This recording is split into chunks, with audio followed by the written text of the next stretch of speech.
The next startup that we have coming up is we have Ido Geltner, who's here to talk about his company, Aruga. Now, Aruga is developing an autonomous ground robot to treat and monitor individual plants in the greenhouse. Now, I actually am a little hobby farmer myself. I have a farm in the Macedon Ranges, and you can tell that I'm spending way too much time in the city and not enough time at the farm. So I would love to have a robot do the dirty work for me. So let's put our hands together and hear what Ido is doing to help really bad farmers like myself get the job done. Hi, I'm Ido Geltner, CEO and co-founder of Aruga, based out of Israel. We plan to introduce autonomous robots for greenhouses to treat and monitor every plant. We are first focused on tomatoes, and on the screen you can see problems growers face. By far the largest expense is labor, also the indirect cost of unavailability of labor and turnover. And specifically in greenhouses and tomatoes and other crops, there's the issue of pollination. Typically performed using bumblebee hives, commercially produced, but the bees don't work very well under certain conditions. When it's too hot or too cold, they forage for pollen when they want to, not when it's optimal for the plants. They spread viruses in the greenhouse. And they're also banned in Australia and other countries where pollination is still performed manually. So as a first product in the market, we designed a pollination robot. In the video here, you'll see our first prototype being tested in Israel. It's not running. So you can see it at our table outside. The robot scans the rows.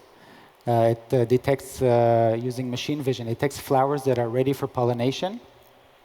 And it shoots specifically designed air pulses to vibrate the flowers. Tomato flowers are self-pollinating, so they need a gentle but very accurate vibration to release pollen on the stigma within the flower. So our prototype was tested in Israel. It pollinated daily for about a month. And we've shown successful pollination of more than 97% of flowers. And we're waiting for harvest to compare our results to bumblebee and manual pollination. Now, once the robots are deployed, we plan to introduce additional features and modules.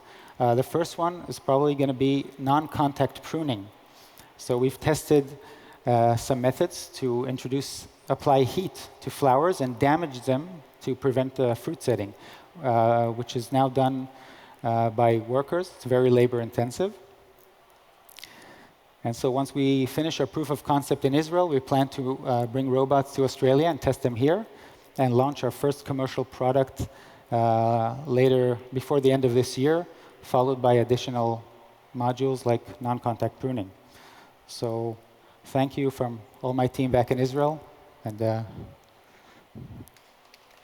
please come to our table.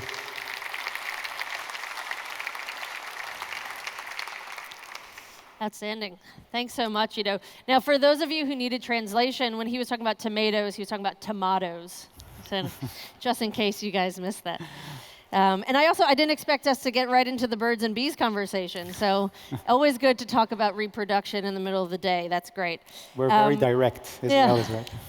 Excellent. So now, obviously you said you're starting with tomatoes. And I can imagine there is a ton of application for your technology, both the robot and then continuing to build out your AI models. So what is the future for Aruga? Like, where are you going to take this? So we have maybe two paths. One is increasing the services that we can deploy in a tomato greenhouse. But every one of our modules is also applicable to other crops in the greenhouse and beyond. For example, buzz pollination, the same kind of pollination in tomatoes, is also relevant to blueberries. Other greenhouse crops like melons and eggplants. Flower thinning or flower pruning is very, very crucial in deciduous fruits in orchards. Of course, all kinds of monitoring functions like yield prediction, pest and disease detection are ubiquitous need in agriculture. So we So- hope to deploy that. We love when we have technology that was developed and tested in Israel coming to Australia. Tell us, why did you pick Australia? Why is this an interesting market for you? So like every young startup, you have to find the best way to the market. And we think that in case of Australia, where bumblebees are banned, we can introduce our pollination robot quickly and relatively easily. And once it's deployed and we iron out all kinds of problems, then we can introduce them to the bumblebee markets. So that's our thinking. And so what do you think is after Australia? Where's your next horizon market? North America, Mexico, then of course Europe. Yep. Yeah. Well, we're certainly glad to have you here. And while you're here, I hope that you take advantage of trying our pies with a little bit of tomato sauce, and know that in a few years you can be playing a key role in developing that sauce for us. So We hope so. yeah, we eat plenty of it. So thank you. Hands together for Ido. Thank you.